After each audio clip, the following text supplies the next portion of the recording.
ಹೊಸ ವಿದ್ಯುತ್ ಸಂಪರ್ಕಕ್ಕೆ ಸ್ಮಾರ್ಟ್ ಮೀಟರ್ ಅನ್ನ ಕಡ್ಡಾಯಗೊಳಿಸಲಾಗಿದೆ. ಸ್ಮಾರ್ಟ್ ಮೀಟರ್ ಅಳವಡಿಕೆ ಮಾಡುವುದನ್ನ ಕಡ್ಡಾಯಗೊಳಿಸಿದೆ ಬೆಸ್ಕಾಂ. ಅದು ಈ ತಿಂಗಳು ಮುಂದಿನ ತಿಂಗಳು ಅಲ್ಲ, ಫೆಬ್ರವರಿ 15ರಿಂದ ಅನ್ವಯ ಆಗುವಂತೆ ಆದೇಶ ಕೂಡ ಆಗಿದೆ. ಒಟ್ಟು 8 ಜಿಲ್ಲೆಗಳಲ್ಲಿ ಸ್ಮಾರ್ಟ್ ಮೀಟರ್ ಬಳಕೆ ಕಡ್ಡಾಯಗೊಳಿಸಲಾಗಿದೆ. ಟೆಂಡರ್ ಮೂಲಕವಾಗಿ ಸ್ಮಾರ್ಟ್ ಮೀಟರ್ಗಳ ದರವನ್ನ ಕೂಡ ನಿಗದಿಪಡಿಸಲಾಗಿದೆ. ಸ್ಮಾರ್ಟ್ ಮೀಟರ್ಗಳ ದರ ನಿಗದಿ ಮಾಡಿರುವಂತಹ ಬೆಸ್ಕಾಂ ದಾವಣಗೆರೆ ಮೂಲದ ಎಲೆಕ್ಟ್ರಿಕಲ್ ಸಂಸ್ಥೆಗೆ ಗುತ್ತಿಗೆಯನ್ನ ಕೂಡ ಕೊಟ್ಟಿದ್ದಾರೆ. ಸ್ಮಾರ್ಟ್ ಮೀಟರ್ನಲ್ಲಿ ದಂಧೆ ನಡೀತಾ ಇದೆ ಅನ್ನುವಂತ ಆರೋಪ ಕೇಳಿ ಬರ್ತಾ ಇದೆ. ಈ ಬೆನ್ನಲ್ಲೇ ಕಂಬ ಮಾರುವವನಿಗೆ ಗುತ್ತಿಗೆಯನ್ನ ಕೊಟ್ಟಿದ್ದಾರೆ ಅನ್ನೋದಾಗಿ ಆರೋಪ ಕೇಳಿ ಬರ್ತಾ ಇದೆ. ಹೊಸ ಸ್ಮಾರ್ಟ್ ಮೀಟರ್ ಕಡ್ಡಾಯಕ್ಕೆ ವಿರೋಧಗಳು ಕೂಡ ವ್ಯಕ್ತವಾಗ್ತಾ ಇದೆ. ಈಗಾಗಲೇ ವಿದ್ಯುತ್ ಗುತ್ತಿಗೆದಾರರ ಸಂಘ ಪ್ರತಿಭಟನೆ ಕೂಡ ಮಾಡಿದೆ. ಮಾರ್ಚ್ 18ರಂದು ವಿದ್ಯುತ್ ಗುತ್ತಿಗೆದಾರರ ಸಂಘ ಪ್ರತಿಭಟಿಸಿತ್ತು. ನೋಡಿ, ಸ್ಮಾರ್ಟ್ ಮೀಟರ್ ಹೆಸರಲ್ಲಿ ಹಗಲು ದರೋಡೆ ಆಗ್ತಾ ಇದೆ. ಇದು 15,000 ಕೋಟಿಗೂ ಹೆಚ್ಚು ಸ್ಕ್ಯಾಮ್. ಬಿಜೆಪಿ ಶಾಸಕ ಅಶ್ವಥ್ ನಾರಾಯಣ್ ಆರೋಪವನ್ನ ಮಾಡಿದ್ದಾರೆ. ಇದೊಂದು ಬಿಗ್ಗೆಸ್ಟ್ ಸ್ಕ್ಯಾಮ್ ಇನ್ ಬೆಸ್ಕಾಂ ಮತ್ತು ಇತರ ಎಸ್ಕಾಮ್ಸ್ ನಲ್ಲಿ ಸ್ಮಾರ್ಟ್ ಮೀಟರ್ ಟೆಂಡರ್ ವತಿಯಲ್ಲಿ 15,868 ಒಂದು ಅಂದಾಜಲ್ಲಿ ಹೇಳಿರುವಂತದ್ದು. ಇದು ಸೈಜ್ ಗಾತ್ರ ದೊಡ್ಡದೇ ಇದೆ. ನೆಕ್ಸ್ಟ್ ಇಷ್ಟು KTTP ಆಕ್ಟ್ ಅನ್ನು ಏನು ಉಲ್ಲಂಘನೆ ಮಾಡಿದ್ದಾರೆ. ಸ್ಮಾರ್ಟ್ ಮೀಟರ್ ಕಡ್ಡಾಯನ ಕಂಬ ಮಾಡೋನಿಗೆ 6,800 ಕೋಟಿ ಬಿಡ್ ಕೆಪಾಸಿಟಿ ಇರ್ಬೇಕಾದ್ರೆ ಅವನಿಗೆ ಹೆಂಗ್ ಕೊಡ್ತಾರೆ ಹೇಳಿ? 6,800 ಕೋಟಿ ಬಿಡ್ ಕೆಪಾಸಿಟಿ ಬೇಕು. And annual turn over it should be around 1,900.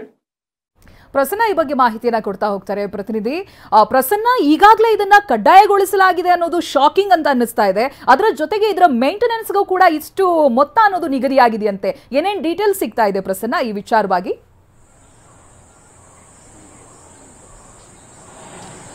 Chaitra, ಹೊಸ ವಿದ್ಯುತ್ ಸಂಪರ್ಕಗಳಿಗೆ ಸ್ಮಾರ್ಟ್ ಮೀಟರ್ ಅಳವಡಿಕೆ ಕಡ್ಡಾಯ ಅನ್ನುವಂತಹ ವಿಚಾರ ಇದೀಗ ರಾಜ್ಯಾದ್ಯಂತ ಒಂದಷ್ಟು ವಿವಾದವನ್ನ ಸೃಷ್ಟಿ ಮಾಡ್ತಾ ಇದೆ.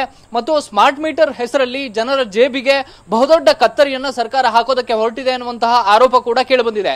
ಸ್ಮಾರ್ಟ್ ಮೀಟರ್ ಅಳವಡಿಕೆಯನ್ನ ಇದೀಗ ಬೆಸ್ಕಾಂ ಸೇರಿದಂತೆ ಎಲ್ಲ ಎಸ್ಕಾಂಗಳು ಕೂಡ, ಅಂದ್ರೆ ರಾಜ್ಯದ ಎಲ್ಲ ವಿದ್ಯುತ್ ಸರಬರಾಜು ಕಂಪನಿಗಳು ಕೂಡ ಕಡ್ಡಾಯವನ್ನ ಮಾಡಿದಾವೆ.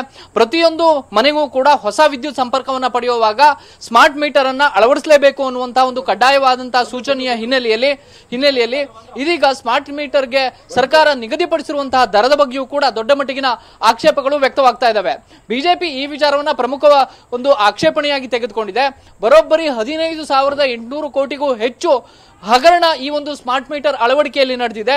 KTPP ಆಕ್ಟ್ ಅನ್ನ ಉಲ್ಲಂಘನೆಯನ್ನ ಮಾಡಿ ನಿಯಮಗಳನ್ನ ಮೀರಿ ಒಂದು ವಿದ್ಯುತ್ ಕಂಬವನ್ನ ಸಪ್ಲೈ ಮಾಡುವಂತಹ ತಯಾರು ಮಾಡುವಂತಹ ಕಂಪನಿಗೆ ಡಿಜಿಟಲ್ ಮೀಟರ್ಗಳನ್ನ ಸ್ಮಾರ್ಟ್ ಮೀಟರ್ಗಳನ್ನ ಅಳವಡಿಸುವಂತಹ ಕಾಮಗಾರಿಯ ಟೆಂಡರ್ ಅನ್ನ ಕೊಡಲಾಗಿದೆ.